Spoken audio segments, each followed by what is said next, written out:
Hello everyone नमस्कार। आज video देखिबा मोतीचूर लड्डू चलंतु बनेबा।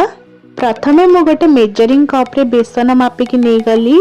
तेथिरे आमे अल्प अल्प पानी ऐड करिक ताको गोळौथिबा। देखिबा हमर केते पानी लागुची। पूरा भलो से गोळेबा जेमति किछि भी लम्स न रहिबो। आमर बेसी पानिया नुह कि बेसी बहलिया नुह सेमति वाला बैटर बनेबा। आमे सेथिरे लड्डू बहुत बढ़िया हबो।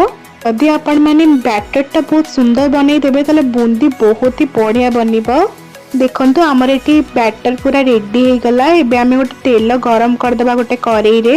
मु एटी बूंदी छानिबा को रिफाइन ऑयल यूज करछि। आपण माने घी भी यूज करि परिबे।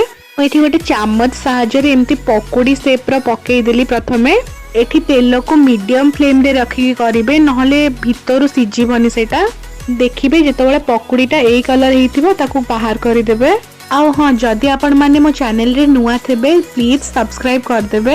हां लाइक शेयर कमेंट भी कर देबे। एमिति आमे सबु जाक एमिति पकुड़ी छाणी दबा। पकुड़ी छाणी सरला परे आमे नेक्स्ट प्रोसेस करिबा। अरे घरे एमिति निश्चिंत ट्राई करंतु बहुत ही सुंदर मोतीचूर लड्डू बनिबो। आमर अबे सबु पकुड़ी रेडी हे गला। एबे ताको आमे ग्राइंड कर दबा। ग्राइंडिंग जेतबेले करिवे ताले अल्प अल्प करी ग्राइंड करिवे। आउ पूरा चूना करिबेनी एमती दरदरा टिके रखिबे। आमे एठी मोतीचूर लड्डू बनाउचे ना सेति टिके दरदरा रहिबा दरकार। दो कप रे मो बेसन ऐड करतली। सेई कप रे मो कपे नेली चीनी और सेई कप रे पानी आ टिके लाल रंग। एठी आपण चाहिले रंग पकेई परिबे नले स्किप भी करि परिबे। और टिके इलायची भी पकेई देबे बास्ना पई। लड्डू रे जदि कलर न होबो ताले ताको खाइबा को भी इच्छा होबने किंतु टेस्ट एका बडी रहइबो। किंतु कलर न हले भलो ही देखा जिवनी। सीरा जेतेबेले हम फुटीबा स्टार्ट करिबा सेतिक बेले हम टिके टिके अठा हो जाइतिबो। सेतिक बेले हम पकेई देबा बूंदी सबको। देन ताको हम गोळेई चलिबा। एमिति सब बेले चलौथिबे नहले तळु करे रे लागि जिवो। लड्डू को आहुरी टेस्टी बनेबा को मैं टिके घी ऐड कर देली। जेहेतु मु घी रे छाणीनी सेति पे मैं टिके घी ऐड कर देली। गुआ घी ही ऐड करिवे बहुत ही सुंदर फ्लेवर आसीबो तार। एठी हमें चारु मगज भी ऐड कर देले।